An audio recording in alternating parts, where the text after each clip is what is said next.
Chers auditeurs de Radio Taïwan International, Jean-Yves Vertebise, maître de conférence à l'Université catholique Fulun à Taïwan, va vous présenter l'émission Géopolitique en Asie. Chers auditeurs de Radio Taïwan International, dans ce dernier podcast de notre analyse des réactions de la Chine au conflit israélo-palestinien, nous n'allons pas en fait revenir sur les événements les plus récents de ce conflit. Nous allons essayer surtout de revenir à l'origine et de comprendre les rapports de force géopolitiques qui se nouent autour de ce conflit. Alors ici, c'est quelque chose qui est extrêmement complexe, avec un grand nombre d'acteurs différents, un grand nombre d'accords différents qui sont en jeu et qui ne sont pas en jeu. Alors, on a vu que la Chine avait en fait assez tôt dans ce conflit pris parti pleinement pour la Palestine, ou en tout cas parce que du point de vue de l'autorité palestinienne, le Hamas ne représente pas la Palestine, donc on ne peut pas dire la Palestine, avait pris parti pour le Hamas et en tout cas pour la population de la bande de Gaza. Plus largement, la Chine avait pris le parti de suivre complètement la perspective sur le conflit qui était celle de l'Iran. Donc, évidemment, c'est compréhensible du point de vue de la géopolitique chinoise, mais on va essayer de comprendre, d'analyser l'ensemble des raisons qui sont derrière ce choix. Alors, on a vu dans le dernier podcast que la Chine, on sait pourquoi la Chine, évidemment, adopte ce point de vue, va dans le sens des intérêts des pays musulmans, qu'ils soient chiites ou sunnites, et qui d'ailleurs ne sont pas unis justement à cause de cette divergence religieuse fondamentale. Donc pourquoi donc on se rappelle un ancien podcast que la Chine, au dernier sommet des BRICS, avait demandé l'inclusion de pays qui étaient en fait des pays producteurs de pétrole. Pays producteurs de pétrole comme l'Arabie Saoudite et l'Iran. Et aussi, on se rappelle que quelques mois avant le conflit, la Chine avait facilité la reprise des relations diplomatiques entre l'Iran et l'Arabie Saoudite, qui avait été suspendue depuis 2016. Donc, et cela, ça avait été en fait mis en avant comme une victoire de la Chine, comme quelque chose montrant l'influence géopolitique dans une région du monde qui était avant le précaré, si on peut dire, diplomatique des États-Unis, à savoir le Proche et le Proche-Orient, le Proche et le Moyen-Orient.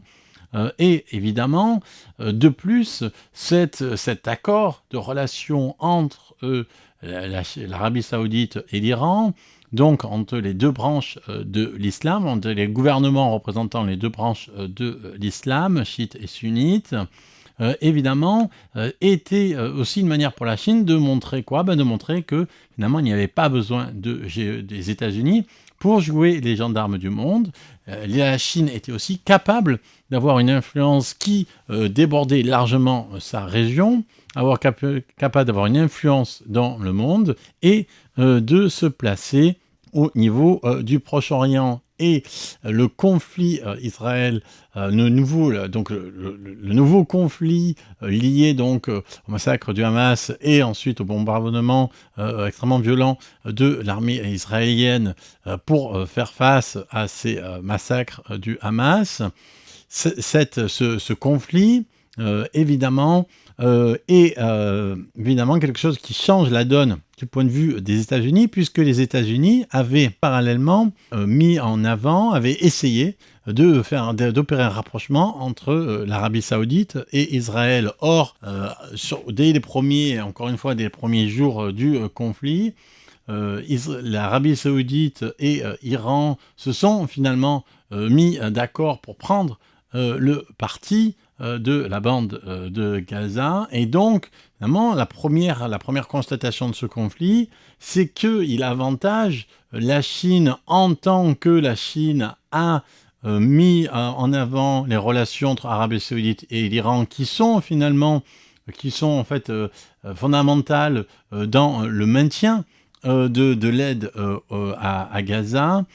Inversement, ce que les États-Unis avaient poussé, à savoir une reprise, une amélioration des relations entre l'Arabie Saoudite et Israël, est au point mort. Donc ici, la Chine a géopolitiquement marqué un point pour l'instant dans la région par rapport aux États-Unis, sans préjuger évidemment des efforts des États-Unis pour arriver à trouver un terrain d'entente. Mais ici, sans parler donc des dernières évolutions du conflit, ce qui est intéressant, c'est que la Chine donc se place véritablement aujourd'hui dans une position qui n'est plus une position simplement neutre, une position simplement d'observateur extérieur. Elle a pris position, elle a adopté la perspective qui est celle de l'Iran. Elle a dit donc qu'il fallait qu'elle cherchait à créer l'unité du monde arabe par rapport à ce conflit, et elle se veut elle-même comme un acteur de cette unification du monde arabe par rapport à ce conflit. Et donc finalement, ici, la Chine se veut finalement un garant d'une position qui n'est pas celle des États-Unis, qui sont un soutien évidemment massif et continu à Israël. Donc à travers ce conflit, évidemment, encore se joue la rivalité entre la Chine et les États-Unis. Et de ce point de vue, on ne peut être que frappé finalement par le fait que ce conflit illustre une chose que la Chine cesse de reprocher aux pays occidentaux, à savoir un poids deux mesures. Pourquoi ?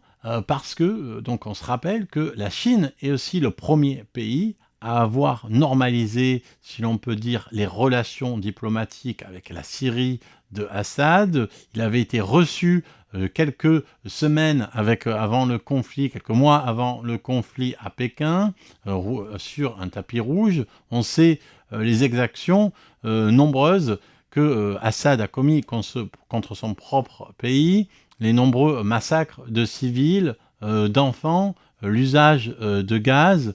Donc ici, pourquoi deux poids, deux mesures ? Parce que quand la Chine condamne donc Israël pour ces bombardements sur la bande de Gaza, en même temps, elle n'a pas condamné, en même temps, elle est la première à récompenser diplomatiquement Assad pour tous ces crimes qu'il a commis en Syrie, lors d'une guerre qui a été effroyable pour la population civile.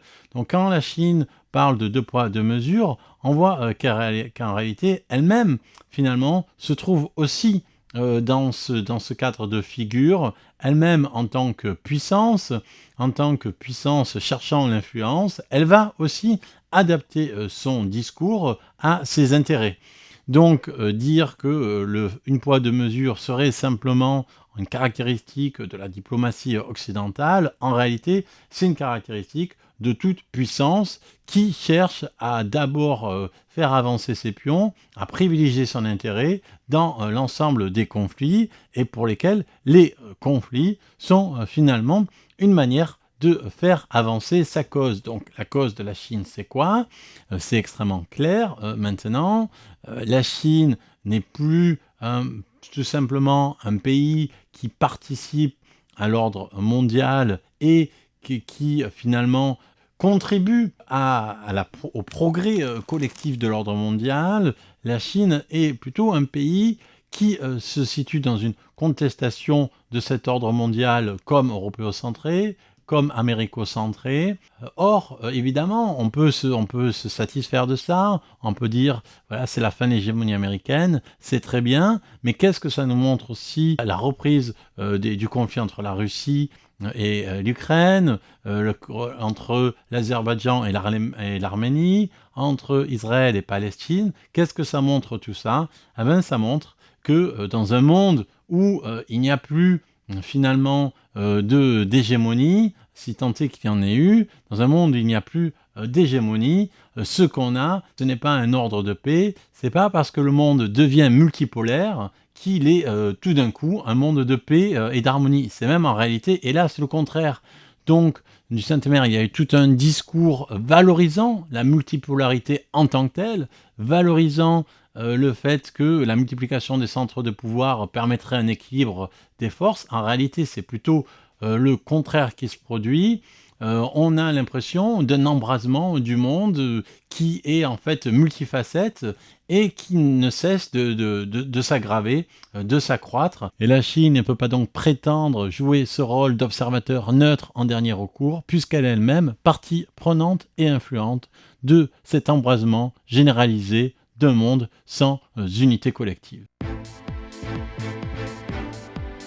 C'était Jean Evertebise dans son émission Géopolitique en Asie pour RTI.